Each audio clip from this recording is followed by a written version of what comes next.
Assalamualaikum warahmatullahi wabarakatuh.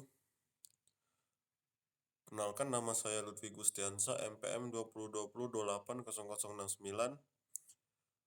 mata kuliah Sosiologi Perkotaan, Fakultas Teknik, Prodi Perencanaan Wilayah dan Kota, dosen pengampus Ibu Herda Sabria Darakospa, SPMIL MSc. Di sini saya akan mempresentasikan tentang teori sosiologi perkotaan dari beberapa tokoh ahli sosiologi. Yang pertama, menurut Ferdinand Tonis, masyarakat adalah karya ciptaan manusia itu sendiri. Seperti yang ditegaskan oleh Tonis dalam kata pembukaan bukunya, masyarakat bukan organisme yang dihasilkan oleh proses-proses biologis, bukan pula mekanisme yang terdiri dari bagian-bagian individual yang berdiri sendiri-sendiri, melainkan didorong oleh naluri-naluri spontan yang bersifat menentukan bagi manusia. Masyarakat adalah usaha manusia untuk memelihara relasi-relasi timbal balik yang mantap dan kemauan manusia mendasari masyarakat. Ferdinand Tonis terkenal dengan teori mengenai Gemeinschaft dan Gesellschaft sebagai dua bentuk yang menyertai perkembangan kelompok-kelompok sosial. Yang pertama, Gemeinschaft by blood, yaitu Gemeinschaft yang mendasari diri pada ikatan darah atau keturunan. Contohnya keakrabatan masyarakat suatu daerah yang terdapat di daerah lain, seperti suku bangsa Sikep yang menetap di daerah Kudus, Blora, dan Pati. Yang kedua, Gemeinschaft of place, yaitu Gemeinschaft yang mendasari diri pada tempat tinggal yang saling berdekatan sehingga dimungkinkan untuk dapat saling tolong-menolong. Contohnya RT dan RW. Yang ketiga, Gemeinschaft of Mind, yaitu Gemeinschaft yang mendasarkan diri pada ideologi atau pikiran yang sama.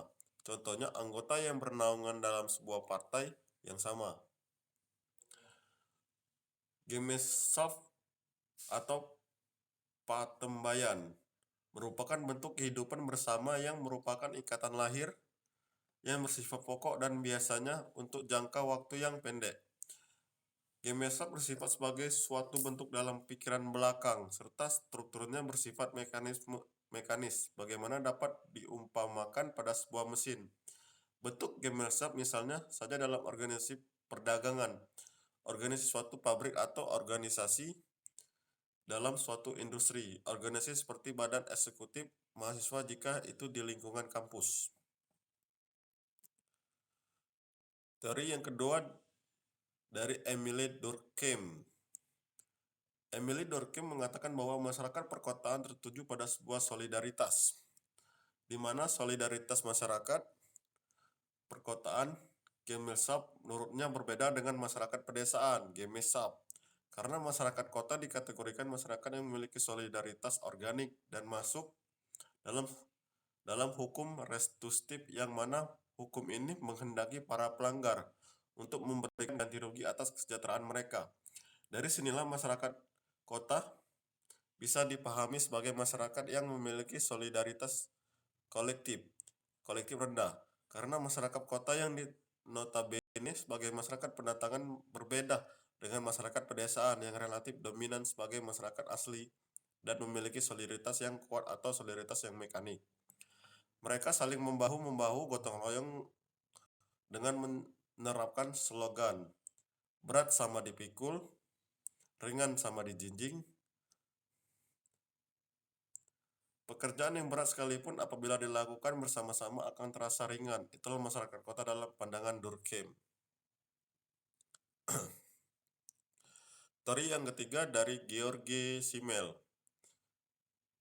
Teori dan pemikiran dari George Simmel yang pertama, pemikiran dialektis, yaitu suatu pemikiran individu yang memiliki hubungan bersifat dualistis. Di satu pihak, individu merupakan anggota masyarakat dan disosialisasikan dalam masyarakat tersebut. Tetapi pada waktu yang sama ia juga menentang masyarakat itu sendiri. Pemikiran dialektis merupakan teori simpel yang paling dikenal. Yang kedua, interaksi sosial. George Simmel mencoba membedakan bentuk dan isi dari interaksi. Bentuk yang dibedakan tentang sperodinasi dan subordinasi.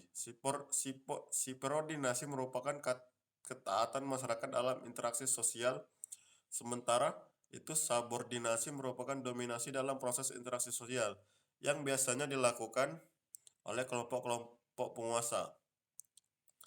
Yang ketiga, the philosophy of money, yaitu analisis berkaitan antara pertaruhan manusia dan uang. Uang memiliki fungsi unik, yaitu penciptaan jarak antara orang dan objeknya. Selanjutnya menjadi sarana untuk mengatasi jarak tersebut. Yang keempat, 3 wilayah masalah dalam sosiologi menurut George Simmel, yaitu sosiologi murni tentang variabel-variabel sosialisasi dan interaksi. Sosiologi umum membahas produk sosial dan kultural, serta sosiologi filosofi. Yang keempat, teori dari Oswald Spengler. Oswald Spengler mengungkapkan teorinya bahwa setiap masyarakat berkembang melalui 4 tahap perkembangan, seperti pertumbuhan manusia, yaitu masa kanak-kanak, remaja, dewasa, dan tua. Ia merasa bahwa masyarakat barat telah mencapai masa kejayaannya pada masa dewasa, yaitu selama zaman pencerahan abad ke-18. Sejak saat itu tidak terelakkan lagi peradaban barat mulai mengalami kemunduran menuju ke masa tua. Tidak ada yang dapat menghentikan proses ini seperti yang terjadi pada peradaban Babilonia, Mesir, Yunani, Romawi yang terus mengalami kemunduran hingga akhir runtuh.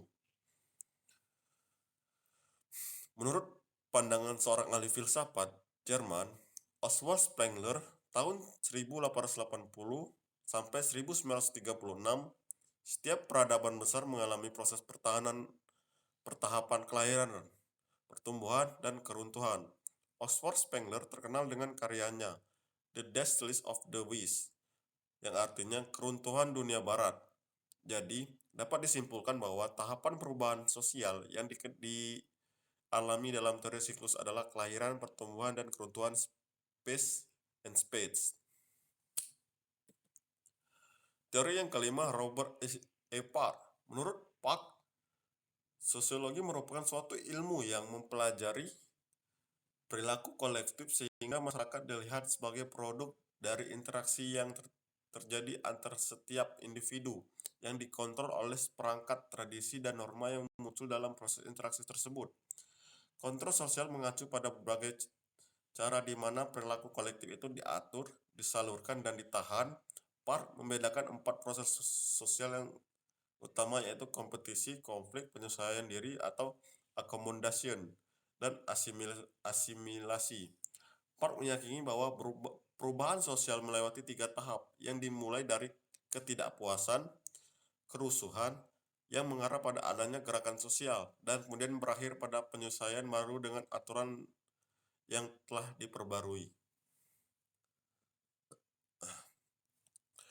Teori yang keenam, Louisville, mengembangkan teori pengaruh dalam organisasi sosial dan perilaku urban life. Louisville menyatakan bahwa urbanisasi akan baik bila pendekatannya dilakukan dari 3 perspektif cara pandang yang saling berhubungan, interrelated.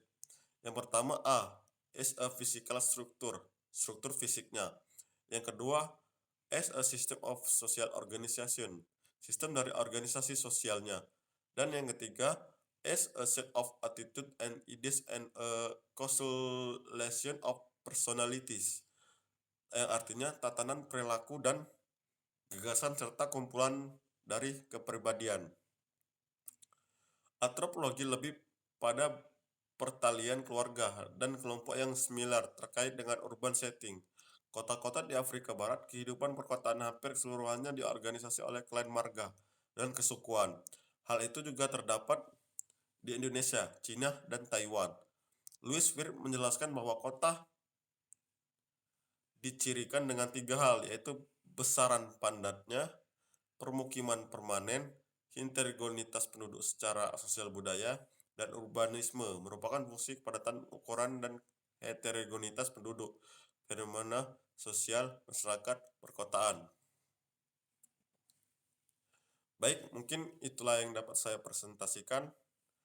Jika ada kesalahan dalam bacaan, mohon maaf. Pada Allah saya mohon ampun. Saya akhiri, wassalamualaikum warahmatullahi wabarakatuh. Terima kasih.